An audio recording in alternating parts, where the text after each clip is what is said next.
for joining here. Also, Drashtiben coordinating overall event. I'm hereby joining along with the rest of the board of Gujarati Samaj. Along with me, we are 6 board members present on the table, along with some kids, and then other joinees are also in the hall. Unfortunately, the panorama of the camera is not wide enough to include all in a image, but there are quite much of enthusiasm and curiosity on the subject, and then we are physically decided together alongside many of the friends joining online. Maybe I can spend a minute on what is Gujarati Samaj Finland on, and then we also something thoughts on this event in parallel. So, Gujarati Samaj Finland informally started in 2017, late 2017, and got formalized somewhere 2018 and so forth, and then continuously engaged into the cultural activities and doing, trying to find a home in Finland, and along with our fellow Gujarati members and friends, to be honest. So we were trying to find a family here in Finland, and then form a small group. Now it has grown in last 6 7 years such a large way that now we are pulling out big events and then trying to pull out not only events, but since last 2 or 3 years, trying to pull upon activities which are incubating a culture and the language into our next generation. So that is kind of motive we are pursuing further. And in a step of that, we are definitely working on the language, Gujarati language in parallel. Our kids are also trying to learn Indian dance, culture values. When we are celebrating events here like Holi, Janmashtami, Navaratri, Diwali, Navvarsh, so we also explain him the importance and the tradition behind these events. So I'm very thankful here alongside Gujarati Samaj Finland that now we try to connect with rest of the European association, Gujarati association. Those are also on board today, or some of the friends will also joining here. And then gradually we are trying to collaborate among each other. Name few, I think Germany is the one, Netherlands is also joining, France is joining, and I guess Norway will also join in the call meanwhile. So what we are trying to do is that we are joining hands together and then trying to incubate and give a tradition, a very rich tradition to our next generation. So these are the efforts. And meanwhile, we were doing this activity. I come across this nice uh, initiative taken in USA, and then thanks for Rusty Ben introducing that to us. And we learned that such kind of university and studies are also happening. So we that definitely create interest among all our board members here in Gujarati Samaj. And then thereafter, we are very happy to have you today. We are very gladly welcome you here. And before I think you start, you know, talking on the subject, it's very important that rest of the listener also know that who are, what is the background of this institution, and then what should be expected in next, let's say, 60 or 90 minutes from there. So I request Dustin to give more introductory introduction of Bhupendra Bhai here, and also the institution he belongs to. Thank you. Thank you, Chirag Bhai. Hello, everyone, and welcome. I am delighted to introduce Bhupendra sir, who is faculty of Vedic Science Department in Maharshi International University, USA. He is also an educator, Vedic scholar, motivational speaker, and a teacher of transcendental meditation. He was conferred with prestigious Maharshi Award for the expression of the highest esteem of the community through creativity in life in the year 2007. He gave lectures and webinars on spiritual, inspirational, and social subjects in the USA and in the India also. The audiences of this lecture include medical, engineering, pharmacy, and other colleges. With them, the students of blind schools, interfaith, and cultural organizations have also get benefit from the sir's knowledge. In the year 2014, in Waves conference, he gave a very prominent presentation on the importance of Vedic recitation and scientific research. Waves is a consortium whose full form is World Association of Vedic Studies. Today, he will enlighten us with his speech on the topics he will cover today is the purpose of our life, about Shiva Tatva as explained in Vedic literature, physics perspectives of Lord Shiva, and also on living a fulfilling life with Shiva aspects, which is hidden within us. So I'm great that we will get this enlightenment. Thank you very much, sir, for giving us this opportunity, and thank you, Gujarati Samaj, for organizing this for all of us. And now the floor is yours, sir. Bhupendra, sir. Thank you so much, Dusty Ben. And Chirag Bhai, I will start in English, but I would like to just use one quote of Kavi Narman. He said, "जहाँ एक वसे गुजराती, ત્યાં સદાકાળ Gujarat." So you are doing so much good activity among the Gujarati community. And so, can you please tell somebody duty? The South African quickie, Ashwari, and I think that's in there as well, the salt. Uh, one one hello. Hello. Yeah, one purpose of keeping this in English is that let's say we have spread the link across the many other non-Gujarati fellow friends as well. So there might be some attendees today who might not be understanding the No, Gujarati very well, and that was the reason to I just because I was so thrilled to use because you told about the background and what the activities you are doing yeah. in Samaj. So I thought it's better to use this quote of Kavi Narban. Hmm? Sure, sure, sure. So let's start now. And Yes. yeah, if you can tell everybody to mute it, please.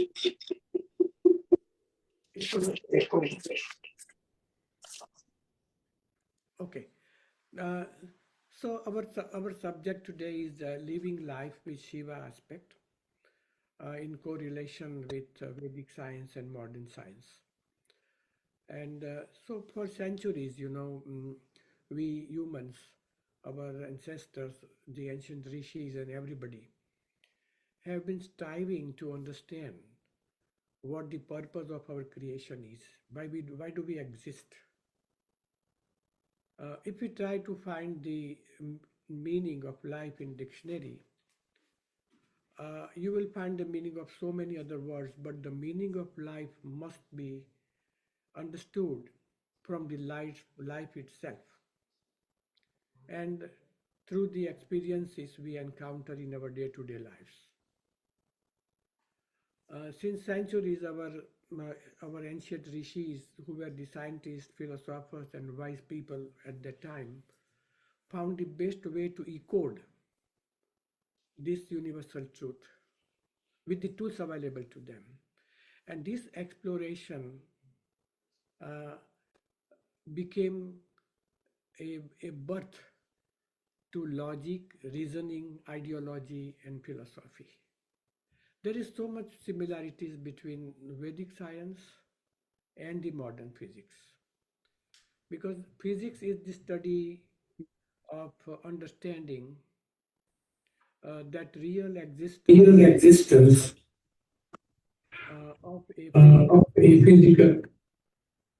I don't know why this echo is coming. Is it from my side?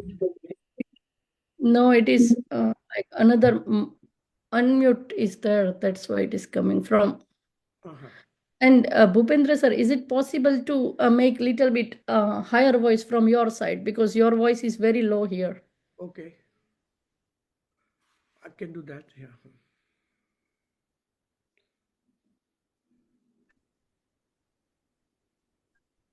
Okay. So now it's a good voice, good sound, Dusty Ben and Chirag Bhai. I- i- If it can be increased little bit more, then it would be better.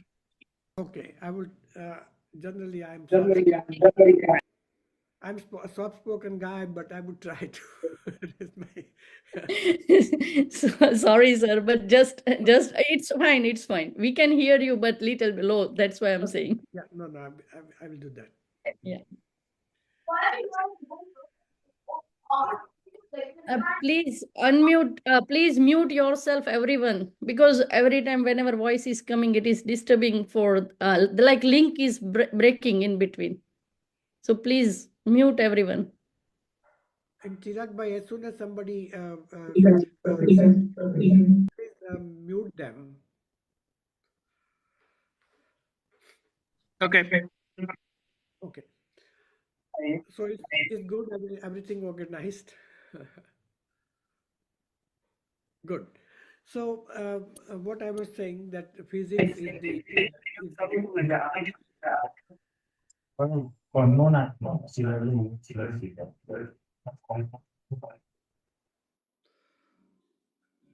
can we do unmute everybody from our side?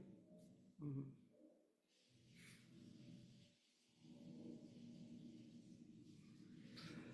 Uh, you know, uh, physics.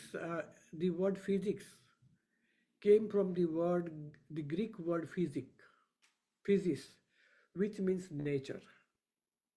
And if we see the Sanskrit, the physics is called Adi Bhautika Vidya, which means objective knowledge, in opposite to Adhyatmaka Vidya, which is the self knowledge. And that self knowledge is universal truth, the absolute truth. Then naturally, question arises uh, in our mind that what is universal truth? Because universal truth is unchanging reality that exists beyond our perception. And it is eternal force that governs creation, balances creation, and doing transformation. And that is the essence of Shiva. And that is what we are going to talk today. Then we may have some question. What is the purpose of our life? Expansion of happiness is the only purpose of life. And that purpose is fulfilled through progress, growth, and evolution. That is why Taittiriya Upanishad says that Ananda Dveya Khalvimani Bhutani Jayante. That means out of bliss we are all born. In this we are all sustained. And to this bliss we go and merge again. And when we are happy, because this happiness comes with some greater qualities like greater understanding, intelligence, creativity. That is what we need to live a better life. So,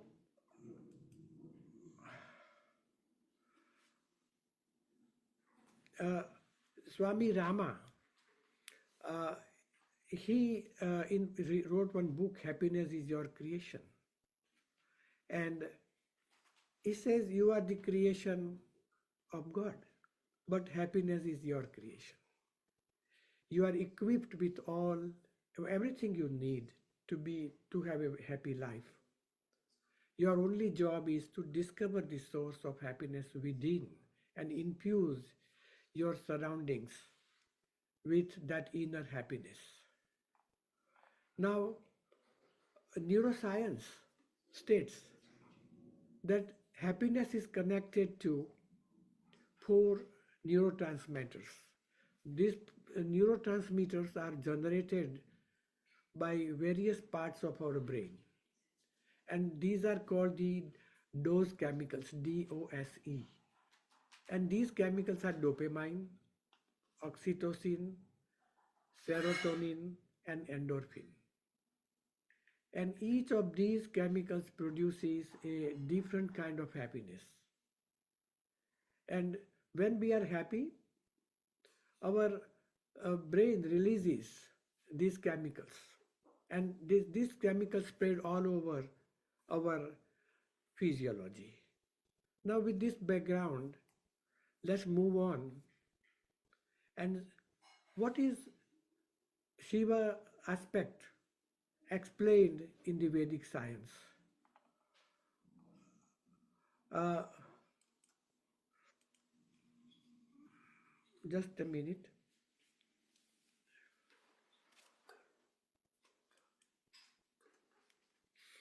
Uh,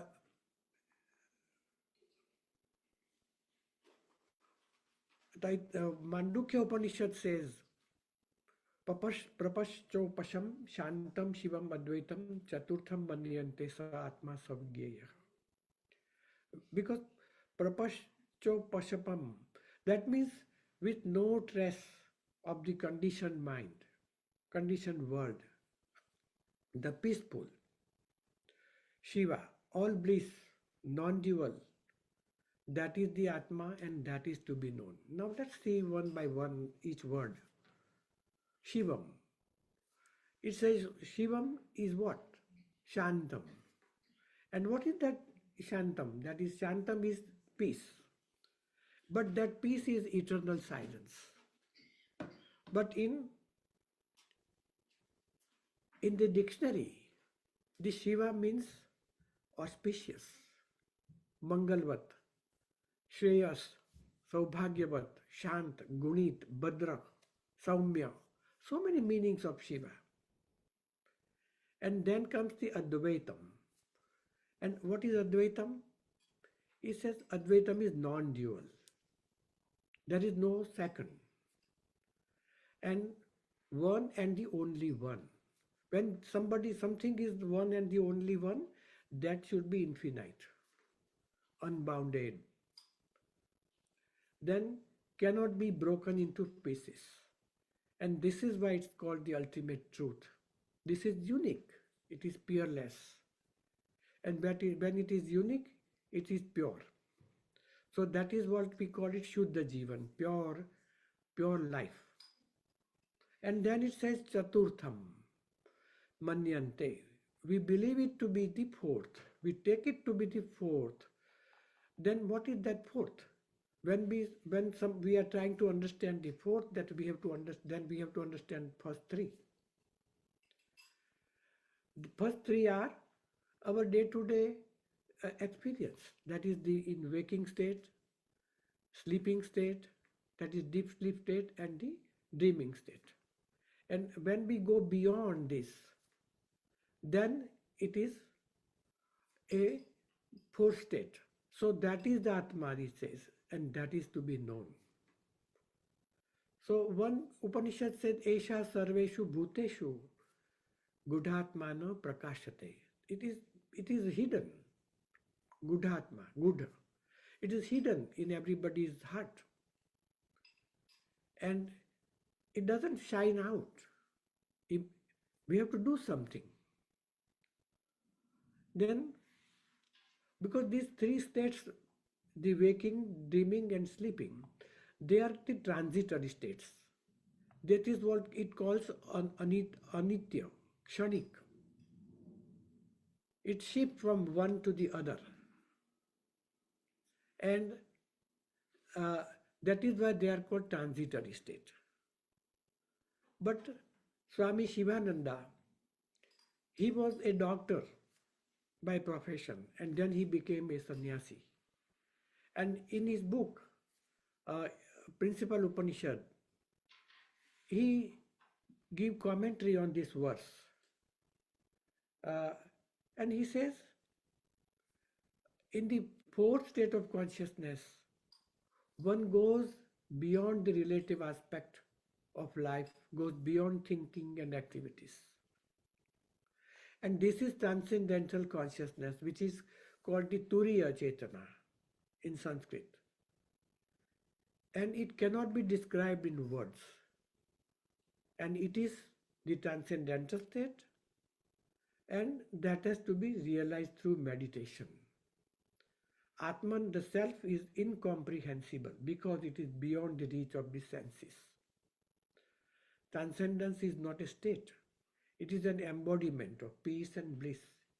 It is absolute knowledge and absolute bliss. It is transcendental. It existed before the action was performed. So, out of relative activity, it says. But then what is relative? In Sanskrit, it is translated as dependent on somebody. Relative is dependent on somebody. It is presupposition. And it cannot be grasped by the senses. Swata Siddha, that is what it can, self-approved. Because it existed before the action was performed. And then it says, language cannot be described in the words. So what are the aspects of language? Language has some aspects.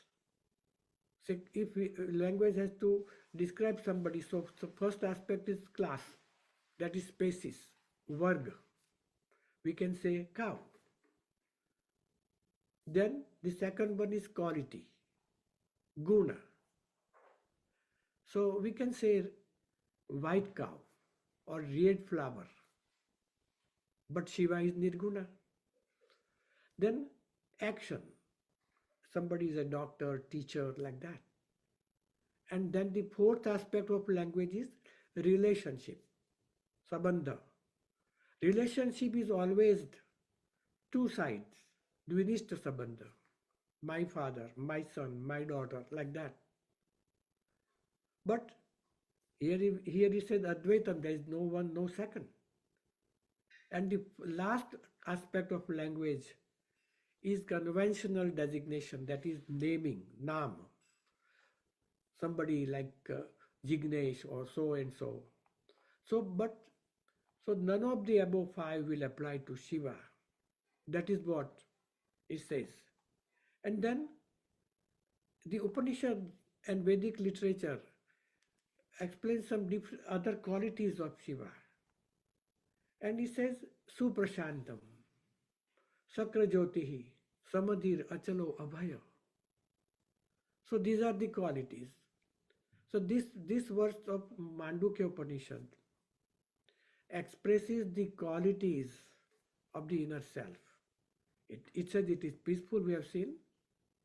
It is effulgent, Jyoti, Jyotirmaya, Divyaman, dazzling. Then because it is dazzling, it is pure intelligence. And then Samadhi. Samadhi is beyond the ups and downs of the relative life. It is unswellable, unwavering, unshakable. It is constant, unmoving, steady. There is nothing to threaten it or obstruct it in any way. And it is beyond any feeling of fear. So it is fearless.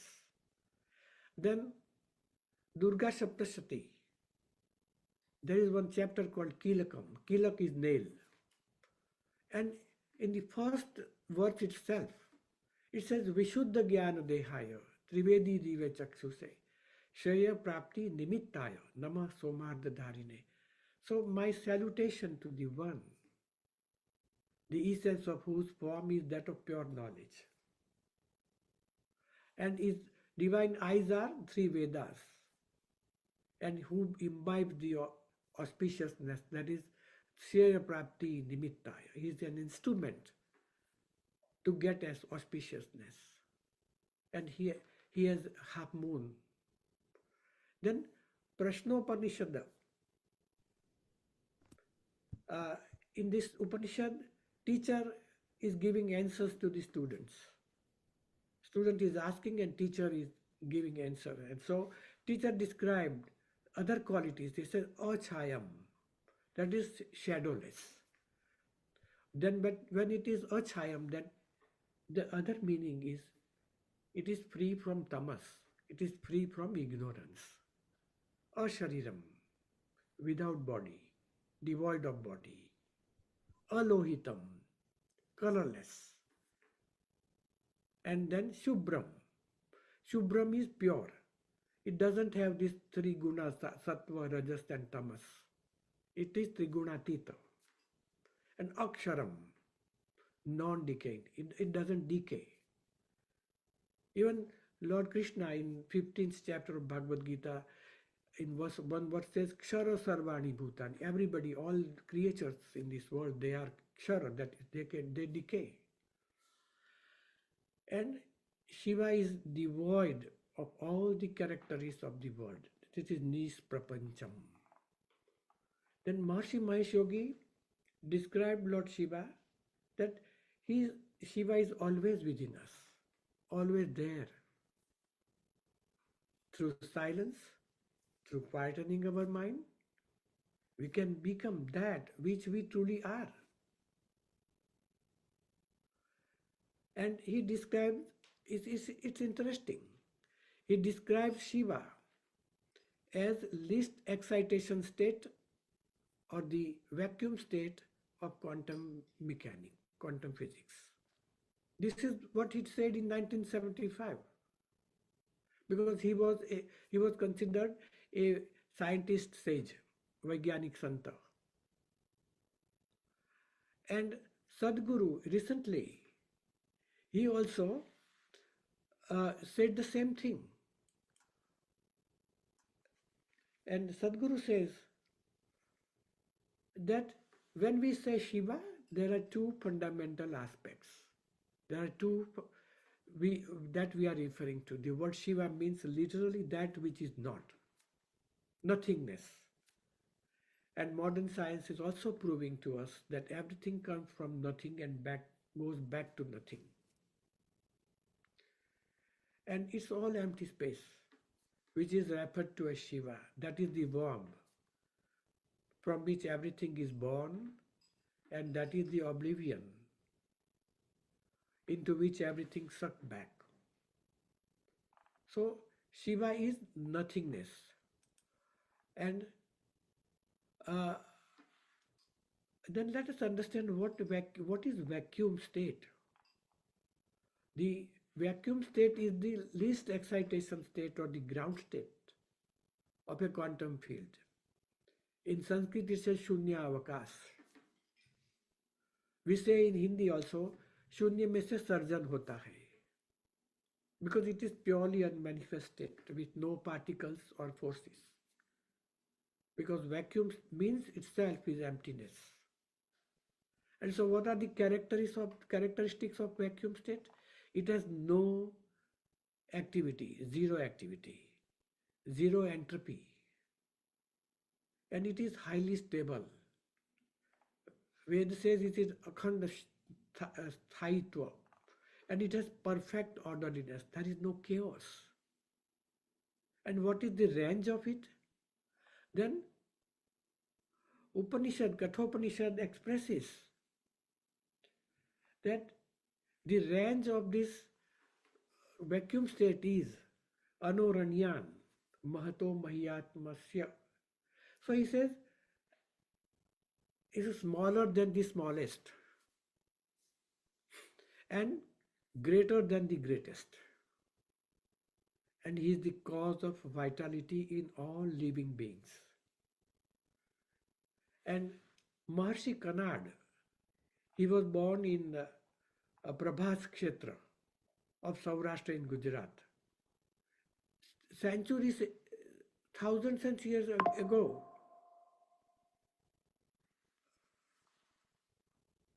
he said, he gave the word Anuvada. He found out the theory of atomic theory.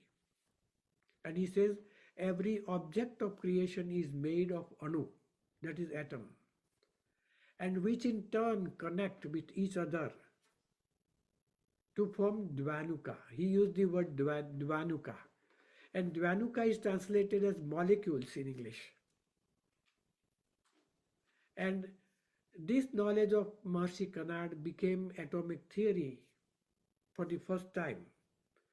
And then John Dalton in 18th century, he came out that this is the atomic theory. Mandukya Upanishad gives so much good examples of this. Now with this background, now let's deep into more into Shiva aspect. This is Shiva Manas Puja, verse 4. This Atma Tvam Girija Mati Sahachara Prana Shariram Gruham Puja Te Vishayoga Bhoga Rachana Nidra Samadhi Sthiti Sanchara Padayo Pradakshina Vidhi Stotrani Sarvagiro Yadyat Karma Karomi Tad Dakhilam Shambho Tavarajanam. So we'll just understand word by word. He says this is adoration of Shiva. And he says, Atma Tvam, you are the self. Whose self? Self of mine, yours, everybody. Experiencer, we are experiencing, so we are the self. And he says it is Atma Swarupa, that is self-homogeneous. You know, self-homogeneous is what? It is unified awareness. And then the second word comes Girija Mati. We know Girija is the name of Parvati, Mata Parvati. But here, the word Girija is used as an adjective for Mati. Mati is Pragya, intellect. And so it says Girija Mati. So Girija is, the word Girija is made up of two words. One born from Giri, the mountain. So it's describing our intellect. Is like mountain. What are the qualities of mountain? Mountain is huge. Mountain is big, enormous, grand. We can say cosmic, majestic. Why? And this divine song says, our intellect is nothing but an impulse of the self. It is this impulse, this is born from Shiva. And we must understand that intellect is different from our mind. It is more mechanical because our intellect is responsible for the activity of thinking, our thought process, emotions, love, compassion, empathy, and devotion. And all these qualities are found in the seed form within our consciousness, within our Atma, and which is Shiva aspect in our physiology. But here it's interesting. Neuroscience considers intellect as our nervous system, because we all know that our nervous system administers everything, all our physiological machinery. So what is that nervous system? It includes the brain, spinal cord, and a complex network of nerves. And this system sends messages back and forth between the brain and the body. And brain controls all the body's function. And human nervous system is a unique adjustable machinery because we are so adjustable. That is called the electroplasticity. And there is a great amount of computing going on. And because of that, we move, we speak, all this. And it is so adaptable to respond to change condition. And But have you ever thought what happens if our nervous system fails? Because if our nervous system fails, then we cannot move, we will have a lot of problems in breathing, learning, moving, speaking, everything. And because each section of the nervous system contains neurons that receive, process, and transmit electrical and chemical signals through synapses. And our nervous system has so much correlation with our Vedic literature. You all may have recited Devi Suktam during 9 days of Mother Divine Navaratri. It's an adoration to divine energy of Shakti. And what we recite, we said we are reciting to Durga. We are doing telling Durga, you causes these things like Ya Devi Sarva Bhuteshu Buddhi Rupen Samstita, Nidra Rupen Samstita, Buddhi Rupen Samstita, Daya Rupen Samstita, Chaya Rupen Samstita, Kanti Rupen Samstita, Shanti Rupen Samstita, Bhranti, even confusion, that also we say. So these are all we are adoring. Mother Divine Durga says salutation to Devi, who abides in all beings as intelligence, as this hunger, thirst, sleep, Nidra Rupena Samstita. So it's so much correlation with Vedic literature. And then says Girija Mati Sahachara Prana Shariram Gruham. Then the third word comes, Prana. And he says Girija Mati Sahachara Prana.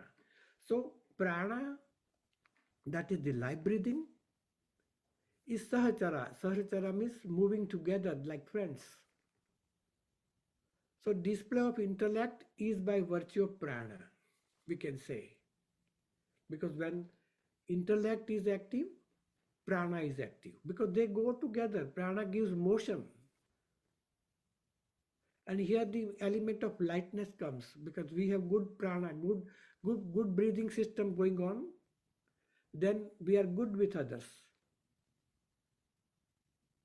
And even it gives direction to the whole world. When we can see these hurricanes and all this, what are the causes of this? They are the all wind. That is prana, but it's cosmic prana. And where they reside, Shariram Gruham, because in our physiology. Swami Shivananda in his commentary on Prashnopanishad says his heart, lungs, brain, abdominal organs, everybody all carry out their allotted functions through this prana. This is life breathing, life energy. Even sympathetic nervous system, motor and sensory nerves, they also gets energy from prana. Our breathing, our thoughts, they also are because of prana. So prana is a very active principle that supports the senses on the body. And he further says prana forms the speech. It moves the mouth of the speaker, makes ear to listen, and makes eyes to see and mind to think.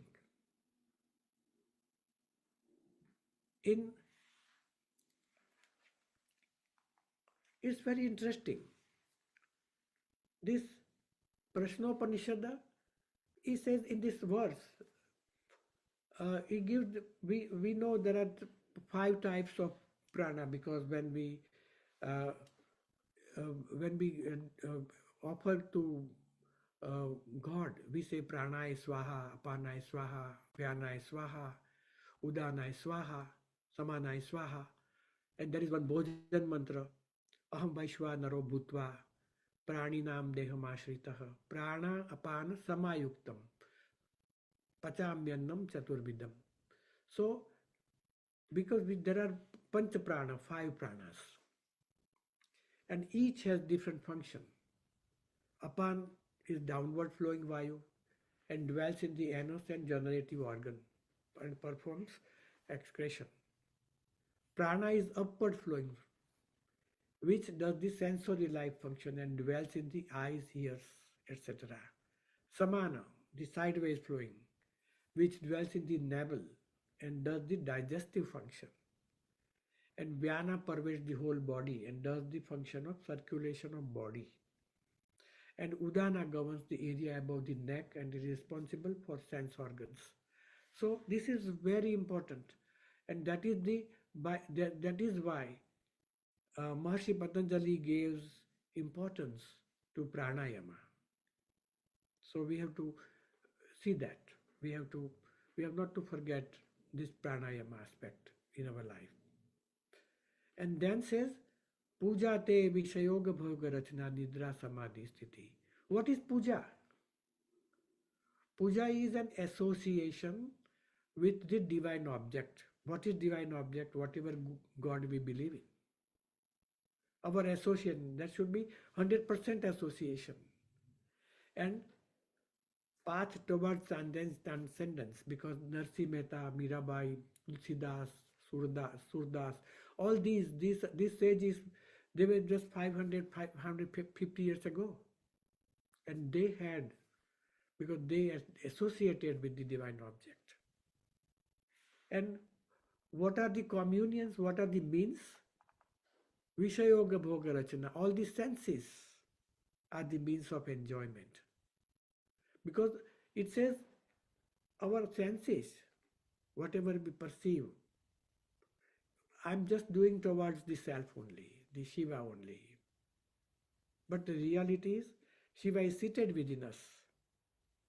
So every experience is nothing but to find a path for you. And then says Nidra Samadhi Sthiti. When this happens, our sleep will be the sound sleep. We have not to turn our sides, Just we go to sleep and then we have a sound sleep. Then says Sanchara Padayo Pradakshina Vidhi. So here comes the walking. So our walking is like the Pradakshina, that is the circling. Because when we walk, what happens? One foot is active, while the other is silent. And what is that? Activity and silence, rest and activity. This is the part of our system, part of our whole life. If we are rested well, then our activity is fine, our performance is good. So process of walking produces the centering of infinite value in us. Because silence is available in every step. At the same time, activity also is available in every step. And so what we are doing, we are centering to Shiva and centering back to us.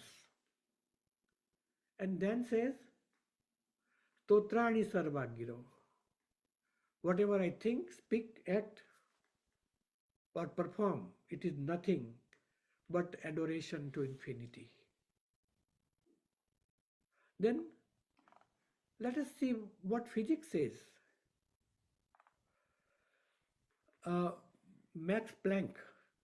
Planck, he got Nobel Prize in 1918 for his research in quantum theory. And it revolutionized the human understanding of the universe. And John Hagelin, a physicist, in his presentation in 2015 in India, to make India Vedic again, he says universe comes out of the unified field, because our universe is made up of so many layers. And in the Vedic language, the infinite silence, absolute unchanging, beyond space and time, is called Advaita. That is Shiva. And the ever-changing relative on the surface is called the Shakti of Shiva. The dynamism, what we perform day to day, that is Shakti aspect. And that is called the Prakriti. Shiva is called the Purusha.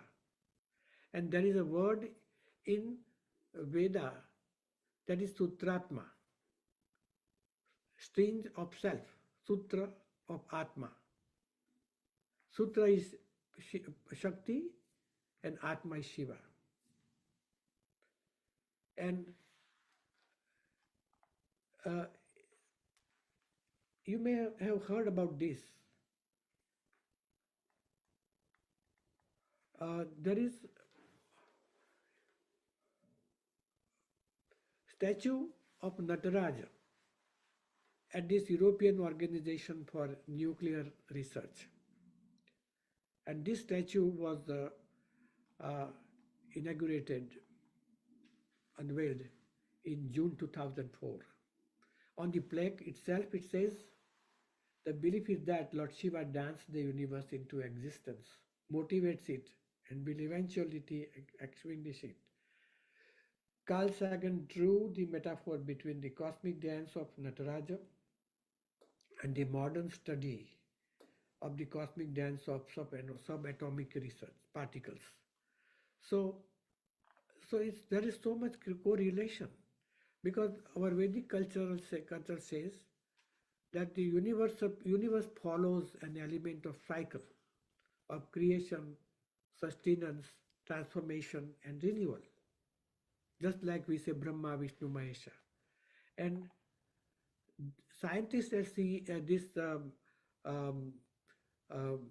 what we call this CERN, Switzerland, they think that there is profound connection between cosmological black holes and Lord Shiva. Both embody eternal dance. And now let us see Shiva in our physiology. The fourth, the transcendental, or we can say Turiya state. When somebody meditates and he is experiencing this state maybe for 10 seconds, 15 seconds, but what happens to his physiology? He has healthy metabolic rate, breathing rate, cardiac output, brainwave patterns, and neuroscientists state that this subjective experience is connected to our physiological state. Dr. Tony Nader, who is the head of the transcendental movement all over the world and a renowned neuroscientist, in his book, Veda in Human Physiology. So he said Lord Shiva expresses in the physiology as the gaps and spaces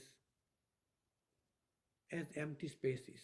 Our entire physiology is structured around gaps and empty spaces. And our solid organs are separated from each other by gaps. The heart is separated from kidney is separated from the liver from the intestine. And we can therefore say that Lord Shiva is located in the gaps between the organs in our physiology.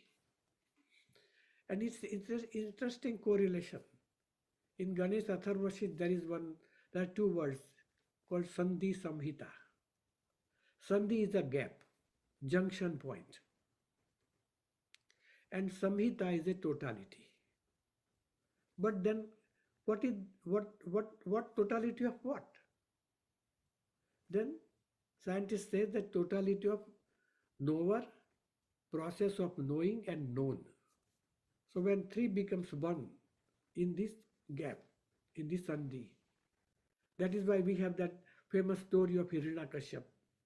He asked a vow that I should not be, I should not die on the day, neither on day nor on uh, night.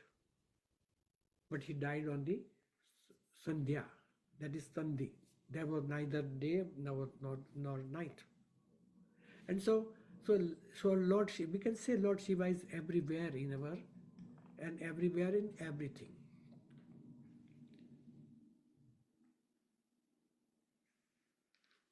Dr. Tony Nader, in his book Human Physiology, he says Shiva is in our physiology. And he says this, our brain itself has so much correlation with the Shiva Linga. And he writes that the brain controls the total activity of the physiology. When the brain is functioning in perfect balance, pure transcendence is experienced. During the meditation, an individual experiences the infinite peace and silence within himself. And we all know that brain itself is an instrument. Brain is the CEO of our physiology. And as such, the brain represents Shiva in his lingam form. And this figure shows the ventral view of the brain, which has the same shape of Shiva lingam. And then, because he has given all aspects, what Shiva we see on Lord Shiva, like this cobra, but because of we don't have much time, so I'm just using two. And so this Trishula, that is the trident, because central hollow structure in the brain is called the ventricular system. And this ventricular system helps support, cushion the brain so that it can maintain balance during the movement, particularly during any sudden change of position. And so this is so important because Dr. Nader says that we have Shiva in our, each part, each organ, each atom of our body, each cell in our body. And but then how can we live life with Shiva aspect? And that too, how can we live a fulfilling life? That is very important. Gurudev Sri Sri Ravi Shankara, he says that in the Rudra Abhishekam it is said, Virupebhyo Vishwarupebhyaschavo Namo Namaha. So Virupebhyo means that, one which has no form. And Vishwarupebhyo means yet it is in all the forms of the universe. And it says he is in every atom of the universe. Shiva is principle, that is Tattva, from where everything has come, everything is sustained, and everything dissolves into it. And there is nothing else than Shiva in the whole universe. And he says, how can we experience Lord Shiva? So he says, Tabo Yoga Gamyaha. Shiva can be known through tapa, that is penance, and yoga. And secondly, he says, Shruti Jnana Gamyaha. So he says both Bhakti Yoga also, Shiva can be understood through the knowledge of Shrutis that you hear deep in meditation, through the depth of the vision of the Shrutis. One can understand what Shiva is. But without Shiva, without yoga, Shiva cannot be experienced. Because Shiva is considered as Adi Yogi. But yoga is that experience of Shiva which happens in meditation. It is when that vow happens. We have that vows. When we meditate, sometimes we have 10 seconds, 15 seconds. But we do experience. And So when we sit and meditate, the consciousness, we reach to the point, the subtlest aspect of our mind, the deep within the mind, and we go to the source of thought. And that source of thought is Shiva aspect. And it is easy, we can go it. And Dr. Kalam, uh, in his book, he wrote a wonderful book, Transcendence. And he said, if you think you are separate from the ocean, you feel powerless and unable to tap into the abundance of the ocean. But if you think you are part of the ocean, you have the power of the ocean with you. But then, why we are unhappy? Why we suffer?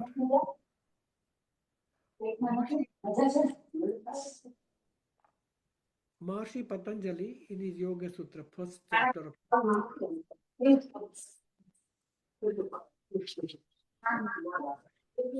please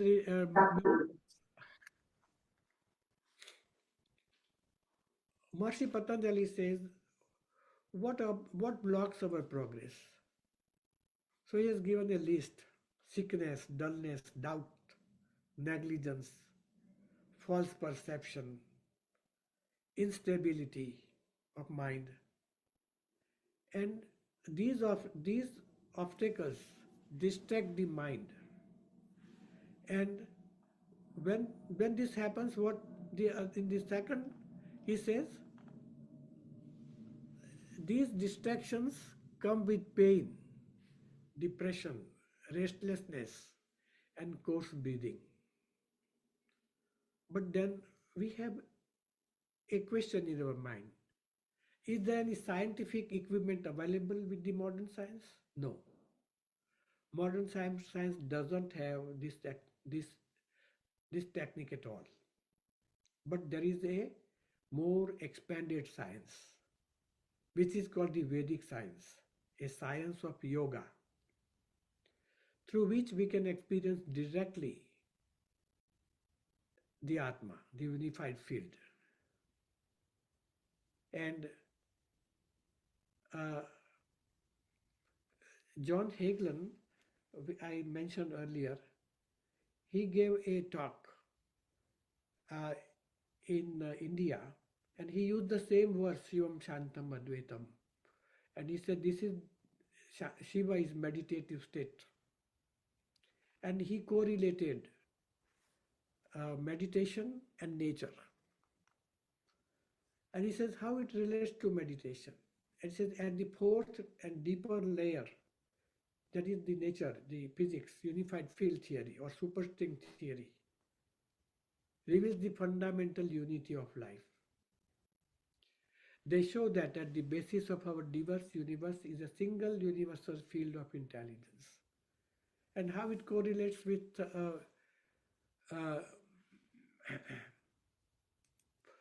the human mind, human consciousness also is structured in layers.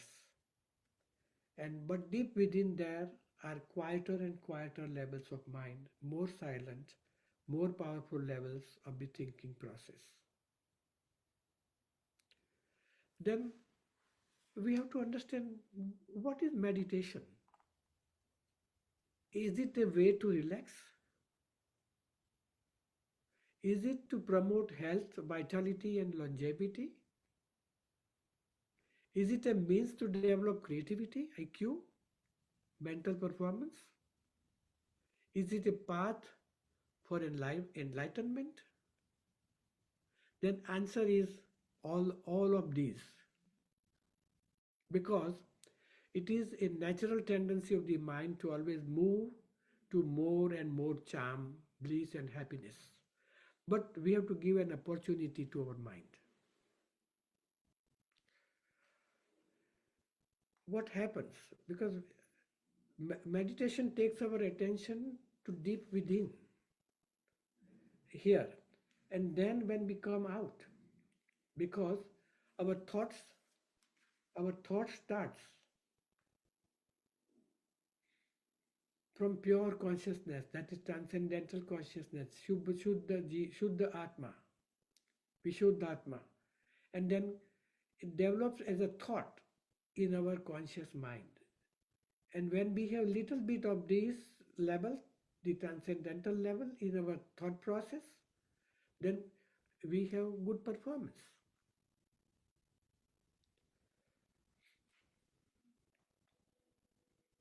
Here is a chart of physics and the nature of physics and our mind, mental uh, machinery.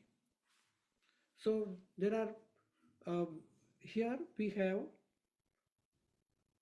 nuclear physics, quantum mechanics, atomic physics, and force fields like electromagnetism, weak force, strong force, gravitation, graviton, and then quartz. And everything comes here as a grand unification. And then after the grand unification, it is infinite silence. That is, the scientists call unified field. Now, if we compare our mental machinery, so we have first articulated thoughts, vyakta vichar, we just express our thoughts. But when we go deep in our meditation, then we have little subtler aspect. That is, it's abstract thought. And then we go more deeper, then it is faint light of consciousness. It's called the fine feeling. Scientists say it is the resolute intellect. But what is that resolute intellect? Resolute intellect in the Sanskrit, it said pragya, ritambhara pragya. What is ritambhara? Ritam, that is absolute. And pragya, that is arambha, that is the beginning. We can say we are at the door of infinity here. We are not still at the infinity, but we are at the door. And so we can say that it is like a lamp at our door. When we have lamp in our balcony, then when we switch on, we can see outside, we can see inside also a little bit. And then when we go deeper, it is pure consciousness, transcendental, Shuddha Atma, and that is Shiva aspect. And this is what we have to have in our day-to-day life. Now,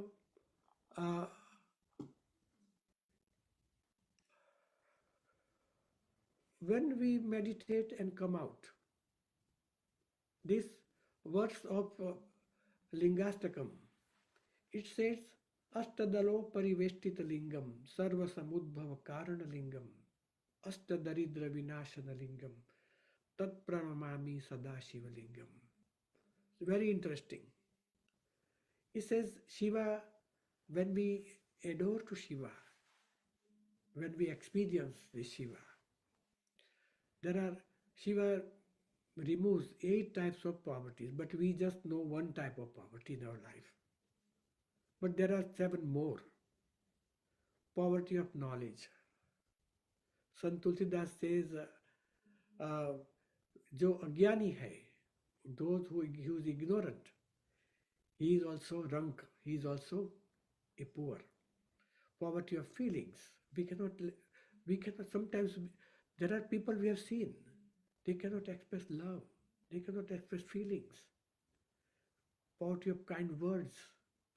Some people they don't have any appreciation at all. We encounter such people.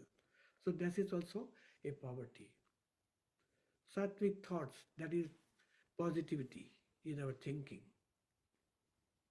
And poverty of intelligence. We have to read a lot. And then poverty of comprehension, chintan, because we have to think. Gaur Das, a monk from Hare Krishna, he said, when we have anger, don't express it. Just wait and do it after an hour or after 2 hours or next day. and then poverty of attachment. And what is that attachment in our day-to-day life? We have to let go things. We don't put the things in our mind for the years and years. Just let go it so that we have some more positive thoughts will, because our mind itself is a thought bank. Whatever we put as a bank is deposited, either positive thoughts or negative thoughts. If we have more positive thoughts, then we have a good balance. But why this happens? It's interesting because when we come out, this is a brain becomes increasingly coherent. That is, our brainwave patterns. They are so much interesting because this is the first image before learning meditation. And so what happens during the challenging computer task? Our brain pattern, brain waves are like this. But after 2 months of practice of meditation, his day-to-day things during meditation is like this, but in computer challenging task or any challenging task, brain is like this because it's so much coherence. And after longer time, maybe 7 years, 8 years, we have to do it all the day, every day. And our brain pattern should be like this. Then we can have a fulfilling life. Because what is happening? Our mind and body are interconnected.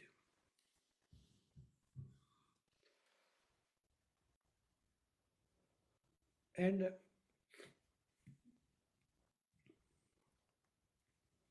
so we develop 5 fundamentals necessary for progress and success in our life. First is stability. We have a stability of mind. Then we develop adaptability. We can adjust in any situation. That is very important. Many people don't do it, cannot do it. And then comes the purification.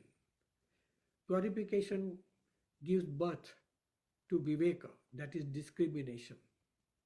What we speak, that is important. What to speak, what not to speak, where not to speak. These are all important aspects, and we can integrate things. Okay, he has told me like this, the other has told me like that, and then we correlate. And then we give a unique approach. And then naturally we will have growth. So this is what it happens. And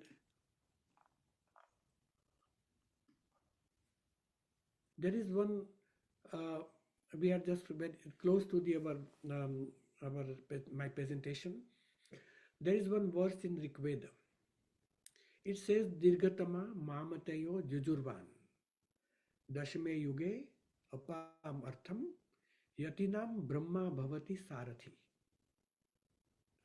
You must have some people may have understood this. He says, Dirgatama Mamatayo Jujurvan. That is long extended silence with infinity. That is Shiva. And then says Apam Artham. That is Apam Artham Dashme Yuge. That is Dashme Yuge. Dash is 10th. And that is 10th awakening. What is 10th awakening? So we all know Lord Krishna in chapter 7 says, he gives the I'm Ashtada Prakruti, that is Bhumi Rapo Mano Vayu Kham Mano Buddhi Revacha, that is 5 elements. Then mind, man, buddhi, ahankar, mind, intellect, and the ahankar, ego, that is 8. And when we meditate, that is the 9th, that is turiya, transcendental.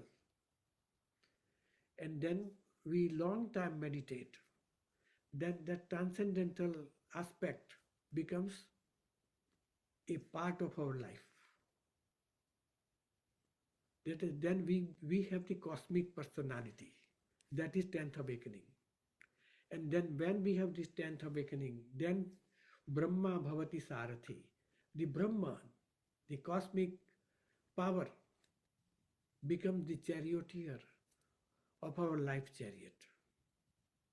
But this is what Veda says. But how can we understand in the present circumstances?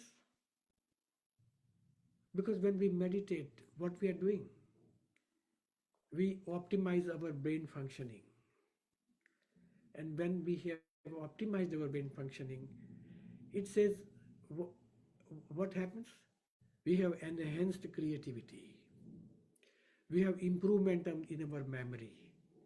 We have increase in intelligence. We have broader comprehension. We have good focus and efficiency in our perception, because our mind, there is clarity of our thinking. And we have mistake-free life. And if we have these qualities we develop, then naturally our life goes very smoothly. And that's what Lord Krishna says, that we possess the self. In 45 words of second chapter, says possess the self. First he says, you come out, he tells Arjuna that nirgun nistray gunyo bhavarjuna, you come out of these three gunas, go beyond three gunas. And then he says, nirdvando nitvasastvasto niryoga kshema atmavan, then you will become atmavan, you will possess the self. So we have to have a life that we can possess the self. And now, that is why Mundaka Upanishad says, Kasminnu bhagavo vigyate sarvamidam vigyatam bhavati. Know that by knowing which everything is known. Before I conclude, I like this so much because it's Nirvanashtakam. Shankaracharya wrote this, and he says, I'm without variation, because neither I am, in the first verses he says, neither I am mind, nor intelligence, nor sense organ, nor I don't have attachment, I don't have greed, I don't have feelings, I don't have jealousy, I don't have worldly joys, sorrows, experience of enjoyment. I am just Shiva. I am ever pure bliss consciousness. I am Shiva. I am Shiva. I am Shiva. So we have to be Shiva. We have to live a life like that. And so if young boys and girls have joined, I would just tell to them, when Lord Rama was in Vasishta's ashram, and in Yoga Vasishta Ramayana, Rama is asking Vasishta, how can I have a successful life? Then Rama says, the Vasishta says, just pass through 4 gates. Shanti, that is quietness. Quiet your mind. Shanti, Shabda, inquiry. You make inquiry. Shabda. Then Satsanga. That is, Satsanga means company with good people.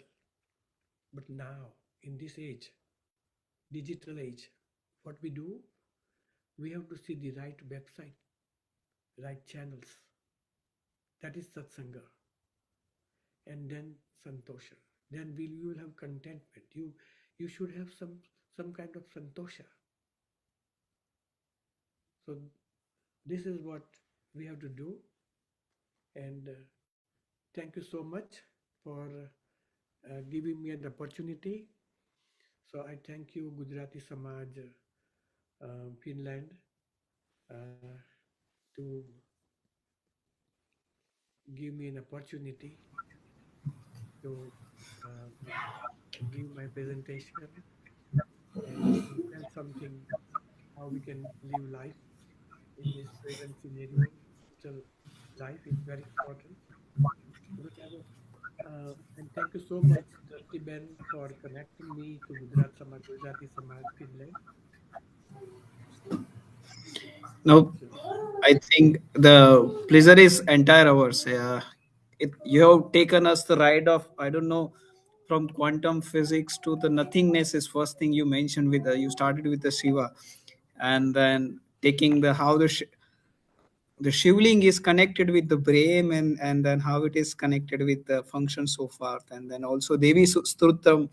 I mean, many things to digest, to be honest. A person like me who are not abhyasi of this kind of things takes time to need to relook to the video again and again. Thanks for let us recording it, because it will not let us grasp all the gist in a one listening or one lecture. So we'll try to rerun it again and again. But before we conclude, is there any question someone would like to ask over the session?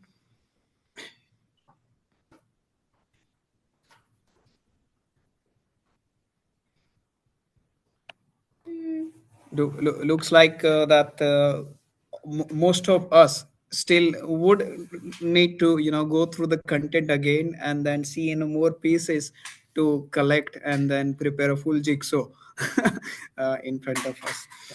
And no, but that's a wonderful actually. And then there are many aspects took us to surprise how it is connected with the Shiva. And then yes, we have been listening that how the black hole is a kind of nothingness, but it's full of fullness as well. So fullness or nothingness, I don't know, that is something we have been uh, confused or in dilemma in between, that what to consider and what it is, and then how it is connected with the cosmos, life and truth. So there are many aspects you have tried to cover in parallel of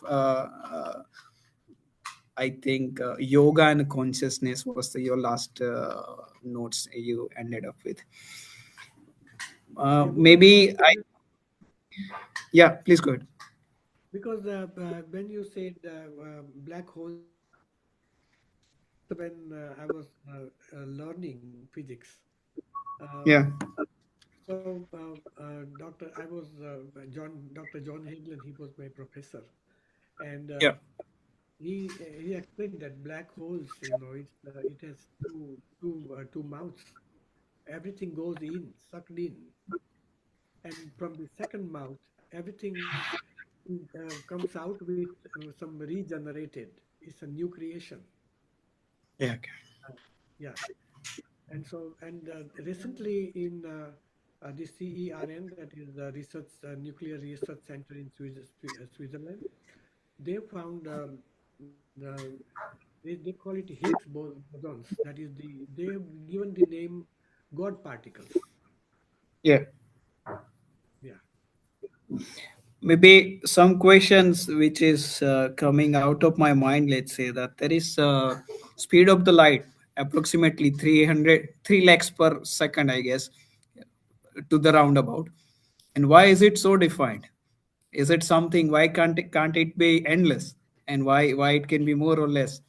And that is something connected with the time, I believe. That is also somehow correlation with the gravity or something. Is it the day I was watching a movie Interstellar, and then I was thinking how the person could get control over the gravity and the time and move out of that black hole at the end of the story. Doesn't make sense to me. But these kind of thoughts were churning in my mind. That is more related to physics in parallel, something with the It is spirit age. your answer is given in the Patanjali Yoga Sutra. There Okay. we when someone meditates at some point, he can levitate. He can, because his body becomes so light, and so he can levitate. He can. We have in our university we have that is, we call it yogic flying. So, but it is possible in this age also, because if it was possible thousands years ago, then why is not possible now?